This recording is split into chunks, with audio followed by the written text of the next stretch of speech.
Hi guys, welcome back to the channel. Today I'm breaking down the Carson Wentz trade and his season in 2020, what he's going to bring to the Indianapolis Colts, whether it was a good trade or not, and how they can improve him as a player and turn the Colts into an even better playoff team for 2021. If you enjoy the video, make sure to like, subscribe, drop me a comment. I love interacting with you guys. Let's get into it.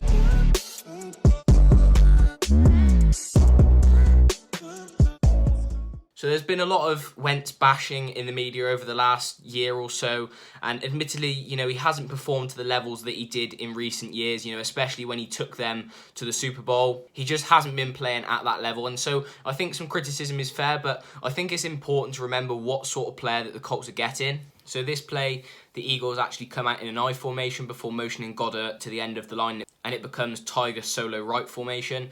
And they're going to sell the play action really nicely. And in fact, the Browns are actually going to get home on this play. But Carson Wentz does a really great job of standing tall in the pocket and delivering a great dime downfield to Goddard. I think you're going to see this throughout the course of the video. He might have made some bad decisions, but the way that he stands tall in the pocket and still delivers, even though he knows the hit is coming, has to be admired. So this play comes from zebra bunch right, so you've got the three wide receivers, and they're in this bunch formation to the bottom side of the field. And then they're going to sell the play action on a boot, and Wentz is going to try and roll out to his left-hand side. But the defensive end for the Giants is actually really, really disciplined. He doesn't over-pursue. He sort of holds his feet really, really well and closes Carson Wentz down. And Carson Wentz knows that hit again is coming towards him, but he stands tall. What really impresses me on this clip is the way that he squares his hips and his shoulders downfield and gets into a steady base instead of throwing off balance, and manages to sidearm the ball to the wide receiver running the crossing route. So on this play, you've got a zebra double wing left formation, so you've got this wide tight end to the bottom of the field and the two wide receivers up to the top. And what you're going to see is the 49ers actually start in a 2 high, and they're just going to roll this safety at the bottom of the screen down into sort of a hook curl area, and the two cornerbacks on either side of the field are going to play a cover 3 zone. This one at the bottom of the field is quite aggressive. He's pretty jammed up to the wide receiver at the line of scrimmage, and the wide receiver does a great job of getting round him on that fade route and down the sideline. And then Wentz delivers a great throw. He's got great feet work, stands tall in the pocket. You can see as he's coming back and going into the throw, he's not going heel to toe and, clanking them together. He's keeping a nice wide base, steps into the throw, and that ball is perfectly towards the sideline. There's no way that DB is going to make a play on the ball. Lovely completion for a touchdown. And again, here we've got a zebra trips left look. It looks like the Giants are playing cover 2 man, but I think it's more like a cover 1 robber with the way that one safety sort of lurks a little bit shallower in the play, looking for anything to come across the middle for him to rob. But everything looks pretty bagged. The running back sort of runs this wheel route, and I'm not a massive fan of the read. I don't think that is ever really open, but Carson Wentz backs himself and he actually drops an absolute dime. I don't think you've seen many throws this accurate this year. Boston Scott is not a very tall man at all, and you've got a big linebacker who's sort of running towards him. There is a very tight window to fit that ball into, but again, Wentz backs his ability. He actually navigates the pocket really well here, steps up into the pressure and delivers a great dime, and it results in a touchdown. Now we've sort of looked at how well he can step up into the pocket and the throws that he sort of delivers. Let's just have a look at his athleticism, and it's something that he really does have. He's a tall guy. He can really stride it out with the best of the quarterbacks, because he's got a big frame to him. He can cover yards quickly. And this play against the Seahawks, it sort of breaks down. They've got really good coverage, the DBs on all of the Eagles receivers. There's not a lot open, so he navigates the pocket again really well, steps up, and a lane opens for him right up the middle. He takes it. It's a massive 20-yard gain. Keep the chains moving. And then this next play was just a simple read option. He's just reading that defensive end on the end of the line. If he bites in towards the running back, he keeps the ball. If he sort of holds his feet and he's waiting for Wentz to keep the ball, then he just hands it off. But as it is, you can see the defensive end crashes in towards the running back. He keeps the ball, and he actually puts a really nice juke in to put the safety on the floor and walk it in for a touchdown. So you've seen, he has got the ability. He can stand in the pocket and deliver great throws. He's got that athleticism to extend plays or even make plays.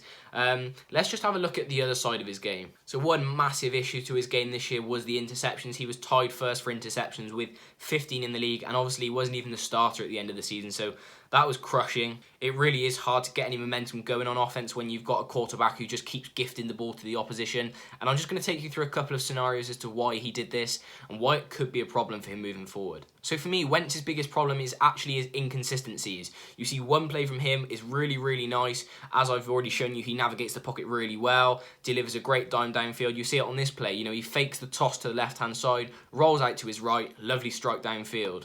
And then the very next play after this, he starts seeing ghosts running all over the place and just has an absolute mare. I think he just needs to be more settled in the pocket. If you watch this play develop, that crosser from the slot gets wide open. He's right between the two linebackers. That tight end who runs a streak up the field, he draws that one linebacker across towards the 30-yard line. And then this weak side linebacker is pretty much on the hash mark. And the slot wide receiver runs a crosser which completely splits the two linebackers.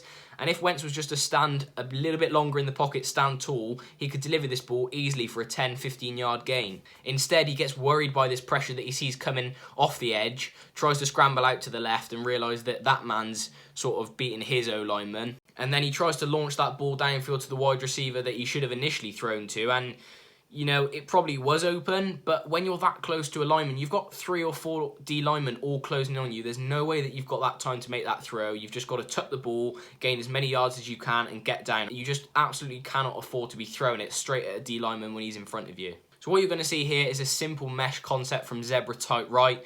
You're going to have those two crosses nice and shallow, and then the wide receiver here is going to try and get over the top of the linebackers and just sit. But what baffles me on this play is the reads that he makes. I agree with Wentz here in that he shouldn't be thrown to any of these flat routes because they're all pretty bad. The linebackers do a good job of passing the man onto each other and sticking to their zones well. But I think the most open receiver on this play is probably this dig that's nice and deep and on the backside. But instead he tries to fit the ball about 2 or 3 yards to the right of a linebacker, and he's got to make about a 15-20 yard throw, and the linebacker's only got to step 2 or 3 yards to his left, and he's staring Wentz down the whole play. This is what I don't quite understand about Wentz sometimes. It's not like he's even faked what he's doing. He is literally staring him down the whole play, and Wentz has still tried to fit that ball in when it's never open.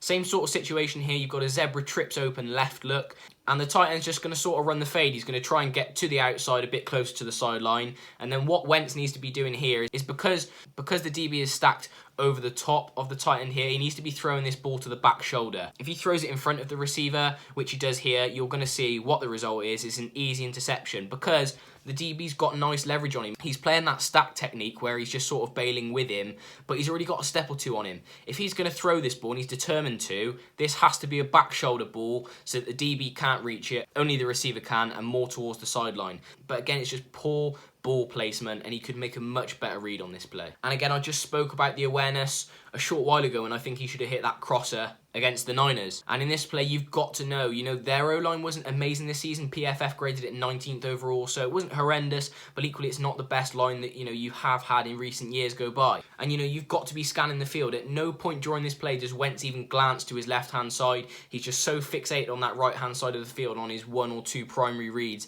He doesn't even look off them at all. And the defensive end nearly beats the left tackle towards getting to him. As it is, he's lucky, and he scrambles out for a nice gain, which is, in this play, you can sort of see the good and the bad. He's great and athletic in turning plays into new first downs and keeping the chains moving, but at the same time, you have to look off your routes at some point. You can't just be fixated on 1 or 2. And then coming back to the awareness point, this is against the Cowboys, and the play breaks down, but first of all, I'm not sure why he's even leaving the pocket that much. I can see the pressure's coming towards him, but I think a simple shuffle up in the pocket would have been sufficient here to sort of keep the play alive, but instead, Wentz again sort of sees ghosts, starts running all over the place, runs down towards the sideline here. And that receiver that I think he's motioning to in the middle of the field, almost by the logo, is way too far away from the play to be trying to do what Wentz is trying to do in this play. He's trying to get him to come over towards the sideline and make a play. But he's just so, again, it's what I spoke about a second ago, he's so fixated on that one guy, his awareness is severely lacking, and he's just staring him down the whole play that he doesn't even notice the Cowboys defender running right towards him. And he takes a massive sack, fumble, turnover, Cowboys ball. So if we look at it as a whole and not in a single situation or in a single context, yes, the Colts have got a much better O-line, so he's probably going to have more time in the pocket. But I think the key to unlocking Carson Wentz's true potential again is sorting those mental issues out. I think this is the biggest problem. His confidence looked absolutely shot to pieces in 2020. He got benched for the guy that they drafted. Then he didn't even get put in the last game. So this man's confidence is going to be absolutely shot to pieces. He threw so many interceptions and made so many errors in the 2020 season, but it's so frustrating because, as I've shown you, he does have real upside, he does have potential. It's just whether he can use it or not. So if I was the Indianapolis Colts, I would be getting a psychologist in to speak with him over the offseason, work out those problems. And if he can make it through these issues that he's had, if he can sort of start reading those defenses a little bit better, because he does struggle when sort of sides rotate their pre-snap coverage. And if he can start, scanning the whole field a little bit quicker instead of fixing on those first initial 1 or 2 routes, then I think this is going to be a great pickup for the Indianapolis Colts. They were a playoff team last year with Phil Rivers, but I think this could work for the Indianapolis Colts. I like the move from Ballard. He hasn't given up an awful lot to get him, and I'm excited to see how he does in Indy. So if you enjoyed the video, make sure to hit the like button, make sure to subscribe to the channel, and again, let me know in the comments what you thought about it. Let me know if you want to see any other film studies. As I said, I love interacting with you, love talking to you guys. I'll see you in the next one.